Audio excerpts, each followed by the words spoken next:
Do you or someone you know that you need to help have a problem getting lots of emails with attachments and it's like, hey, this one needs to do this one needs to do this, and they're just in this always thing of triaging emails and their attachments? Well, today I'm going to show you how we're going to use Power Automate Flow and AI prompts and even Copilot and SharePoint to kind of better sort through these things. If that sounds like fun, then let's switch over to my desktop and take a look. So starting from the beginning, right, I asked Chewy to email me everything. I was like, hey, I need the purchase order, I need a resume, I need the invoices, and then of course I need a cute picture of Buddy sitting in a chair. So, hey, send me all that. And what I really meant was send those to me, like put them in the right places, send me the links, but Chewy, he's pretty lazy. So he just threw it all into one email, right, with all these things, everything but the kitchen sink, and he hit send. So when he does that, right, all those files need to be sorted and done. And so what we're going to do is we're going to use this Power Automate Cloud Flow with help with AI two different ways and how we're going to do that. So let's look at the flow and what's going to go on with that. Okay, so I've got the email and you can see that the flow has just kicked off. So let's go ahead and click into it as it runs and make sure that all this happens the way it's supposed to. So here you can see that our flow is loaded up. And if we kind of expand this out, right? So it's one of 4. And the reason for that, right, there was 4 attachments. And so it has to loop through that. So the email triggered it. And then we're going to grab those 4 attachments. And then basically what we're going to do, and we're going to go through all this in more detail. So this is a high level view. We're going to run a prompt, right? So we're going to use an AI prompt. And all it's going to do is look at the attachments and categorize it, right? Is this a resume? Is this a purchase order? Is this an invoice? Or is this other? So the prompt's going to figure that out for us. And then it's going to go save the file out to SharePoint, right? Because we want to make sure that we're saving those. And when we do this, you're going to see that I'm doing a dynamic save. So we're going to save it to a different location in SharePoint, depending on what is the type of document, right? So invoices go here, resumes go here, right? So we're going to do that. And then based on that same category, we're going to have different cases, right? So different activity we're going to do. And so the first one here, if it's an invoice, we're going to run a special prompt for invoices and then update the information of the file properties based on that. If it's a purchase order, same thing. We have a specialized prompt for purchase orders, and then we update the purchase order properties. You guessed it, resumes, same deal. And if it's other, we're basically going to do nothing. Okay. And so it looks like that was what that case was. So how does this work? Or I guess the last thing we'll do here is just go show what that looks like over in SharePoint. You can see the output. Over here in SharePoint, in my documents folder, I have a folder called AI Prompt Router, and then I have an invoice, other, purchase order, and resume, right? I want to keep these things sorted out. And so like if we click on purchase order, you can see that the purchase order has got dropped in and we extracted the name, so text source direct, and the amount. If we jump over here, instead of purchase order, we go to invoices. We get the name, the amount, the invoice number, the invoice date. I don't remember what I did for resume, so we'll find out together. I threw the description and then the person's name. So just extracted some info there. And then for other, we didn't do anything, right? You saw, but you should just see the different things getting dumped in here based on what they are. And if you're like, Shane, why are there invoices in there? It's from my test runs. I didn't clean it up before we did this run. So I promise it's all working. And we're going to show you how it works. Okay. But there you go. So we're extracting out the data. The other really cool thing is that we're going to talk about a second way to do this, but I'll wait and show you the second way after we do the first way. All right, so switch back over to the flow and let's hit edit and get into the nitty gritty. Hey, are you digging this? Are you trying to figure out more ways to get Copilot into your business? Whether it's Copilot or CoWork or Copilot in SharePoint or any of those. Next week, June 9th, I am running a one-day live class. And just go to training.powerapps911.com. Sign up for that. It is a one-day full-on, hey, here's all the things you need to do, all built off practical things that we are helping people with. All right, back to the video. Okay, so our flow starts out when a new email arrives. And so this could be to a specific inbox. This could be from a specific person, right? That's what I did here. It could only be emails that, only with attachments, right? Or only into a certain folder. There's a lot of different options here. So you want to configure it the right way. But we have customers that do this type of thing, right? They have generic mailboxes, and so we tie it to when an email lands in that generic inbox, we're going to do the activity. So then what you do is you add a get attachments, right? So if the email has attachments, we're going to trigger and we have to get those. Now, when you get attachments, those come in as a table, right? So there's an attachments table here. So that's why we have to loop through it. In our last example, we got 4 attachments, so we had to do the loop 4 times. If you only had 1 attachment, it would only process once, right? But we have to loop through that table. And so for each item in there, we're going to do a get attachment. That's going to get from the message, right? This message, we're going to get the attachment ID, and that'll be the one we're currently looping in here. The compose step, this was just me trying to make sure the right name was coming in. That has no bearing other than me troubleshooting. So then our first piece of AI magic, right? And remember, my whole idea here is I'm just trying to sprinkle AI into processes that you guys are already running to get better results. And so I've had customers where this little nugget is enough to help them out. And so if we click on run a prompt category and we click edit, we can jump in and we can look at the AI prompt as it runs. And so look, I need you to analyze a file, and then I'm passing the input, right? I just did the / here and then image or document. And then that's how I was able to have it prompt or pass in the file. So I want you to look at the file. Based on the content of the file, choose one of the following categories. Boom, boom, boom, boom. And I don't have to explain to it what a purchase order is or invoice. That's the nice thing about the large language model. If you had particulars, you could explain to it. If the file that comes in has these things, then categorize it this way. Like, you could be more specific, but in my case, I was able to be pretty, generic, right? Because it understands the difference between these things. Then down here at the bottom, this is where we do a little bit of shaping. Respond with a category plus all of the file content in a format that would be ideal for a large language model to consume in the info from the file. The response should be JSON and only contain the following 2 fields. The field should be my category and my contents. So let's look at what happens when we run this, right? So and click on the document input, and we'll give it one of those same files. Let's give it the profile, right? So I just took my LinkedIn profile and turned it into a resume because I don't really have a resume. I don't know. I haven't had one of those in a long time, right? But so we'll do that. And now I chose Sonnet 4.6, right? Because as of today, it's probably the best model for this. And then we're going to say test. And so look, it outputted as JSON. So there's a my category, resume, and my content. And inside of there is all of the detail. And the way that happened is over here on the right, I chose output JSON instead of the default of output text. A lot of times in Flow, you want the output to be JSON so that way you can work with those objects when you get the data returned, okay? But there you go.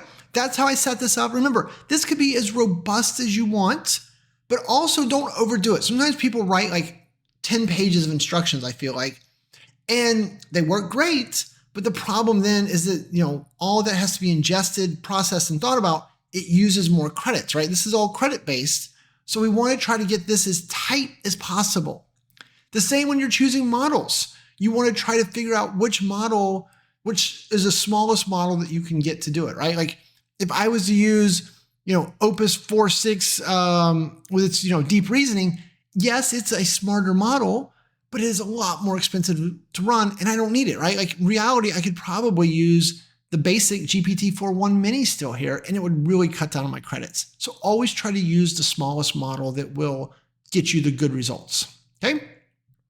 So anyway, my category finder is happy, so we'll just kind of cancel out here. I'm messing it up. And all we did was we passed it in the content bytes from the get attachment, right? So that's how it knew what file to process. So then we said, okay, let's go down here to create file. And so I'm creating it in my Power Apps video site. And then my folder path is shared documents / AI prompt router / my category, right? So when it returns the category of invoice, that's how it knows to put it in the invoice folder. So this is one of those things that a lot of people don't realize, but anytime that you're writing files to SharePoint, OneDrive, that type of stuff, if you put something in the folder structure and it doesn't exist, it will get created. So the first time I did this, right, the invoice folder wasn't there. It made the invoice folder and then put the file in there for me. Right? Fun little tricks that you learn along the way. But so making this URL dynamic, no big deal. The file name is the name of the file from get attachment, and the content bytes is the bytes that came from that. Okay. So now we've uploaded it to SharePoint. Then we need to choose a case, right? So switch is just a way of saying like, if this, right? So I'm saying, hey, look at the my category, and if the value is invoice, then do everything in here. If the value is resume, do everything in here, etc., right? So that's how I have the different cases running here for the different pieces. Okay. Now, when you get into those, oh, I misclicked. Why didn't you open? There you go. So for example, let's do resume. If you say run a prompt resume, and we click on that, so then it's taking the text input. Remember, this one output the category and it output the text that came from that. Or we could do over here, let's do invoice, right? So then this is returning the my contents, that dynamic content, right? If you put the lightning bolt here from run a prompt category, it's like, all right, here are all the fields that came out of that. Which one of those do you want to use? Okay, so we're using that. And then it's the same type of thing, right? There's just a different prompt here to process that data. I did really quick generic prompts just to make the demo work. You know, it's not unusual, once again, to see much larger ones here. Don't get too big, but make them the right amount of complexity that you need. Choose the right model. And then once again, I'm outputting as JSON. And the reason we want to output as JSON is so that when we go down here, then after it runs, we're going to update the file, right? So we created the file, we uploaded it, but then I want to write the metadata. And so for invoices, I write, name, amount, invoice number, invoice date. For purchase orders, I just write name and amount. What do we see? For resumes, I did description with a little dynamic text and the name. And then for other, I'm not doing nothing, right? We're just dumping the file out there. Okay. So your mileage can vary. You can change this to be whatever you want. But what I want you to take from this is that you can, throw these little prompts in here to help you better understand your content, better extract things, do that type of stuff. Now, one of the things that I asked myself that you might be thinking is, well, Shane, why don't you just do all of that in one prompt? And so I thought about that, and I definitely could have written a prompt and like, hey, if it's a category, then do this, this, this, right? But then my prompt instructions would have been big. They would have been potentially conflicting in there. And I just would have, it would have probably taken more credits to run. Like, to me, it didn't feel like the right solution. Getting it into a specialized prompt for figuring out what it is, and then a specialized prompt running on a different one felt like the right answer when I was building it. But I definitely challenge you to test it both ways and see which one uses more or less credits for you, which one you get the better results from. Like, I'm not saying any of this is best practice. I'm saying, hey, here are the tools, here are the pieces, here are ways to think about that. Which, speaking of, let's think about it a second way. I promised you a second way. Okay. So this, right, we're using our AI credits to run these different prompts to extract out the information. But what if we jump back over to not this SharePoint, right? So this is where we're putting it in for that flow. But what if we had used SharePoint or Copilot in SharePoint a different way? So let's go over to another SharePoint site. So this is my Copilot agent site. And I believe over here, I went and set up an invoice folder. So in this invoice folder, you can see, the same invoices we've been talking about already dropped over here, but you can also see the extracted data. But do you see the little sparkle beside each of these? So these are not being written by the flow. When the file gets dropped in here, then what is happening is we're running a AI prompt against it right here. Let's delete these files real quick. You can see, so delete. And so if I upload a file, boom, and remember, the flow could be uploading. We're just kind of skipping the flow here, but I'm just showing you what would happen if this dropped in here. So we want an invoice, stylish invoice demo. There you go. Okay, so it's going to upload, and here in, let's call it 30 seconds, it's going to update the metadata automatically. So I'll pause for just a second. Man, as fast as I said pause, it was done. But there you go. So look, there's invoice amount, date, name, or number, and vendor name. And so how did that work? We'll see down here in the bottom right, the little SharePoint Copilot symbol, right? So Copilot for SharePoint, I think that's what they renamed it to. What I did here was I went into and I created autofill columns. And so I went and said, ask a question was the way I did it. And then I said something like, this document library has invoices. Create autofill columns to extract vendor name, invoice number, invoice date, and invoice amount, right? I press that. And basically now it's going to look at the content that's in there, and it's going to say, okay, oh, I see it's an invoice. Oh, can I extract this info? Oh, I see that info in here. And so basically it is just going to review it. And as long as what I asked makes any sense whatsoever, it is going to define those new columns for me, and then is going to be able to extract that data automatically. Now, keep in mind, I have to have an M365 Copilot license to set this up. And then, but once I set it up, anytime anyone drops a file in here, these columns will automatically update. All right, and so here you can see it's like, hey, those columns already exist. And so it's not going to do it. But that's what it did earlier. I just said okay once it showed me the columns. And if you want to see how each column works, right? So like if we take invoice amount here, we can hit the little ellipses and we can go to column settings and say edit. And then you can see it's a normal column, except there's an autofill set to on. And if we say edit the prompt, extract the total amount due from the invoice, return as numeric value without currency symbols. If not found, return not found. Like I didn't type any of that. It typed all that in itself. So it wrote all of that based on those generic instructions I gave. But then I'm able to quickly like look at a file and be like, all right, well, what would happen if I gave it this file? And will I get the proper results? Boom, we got the proper result.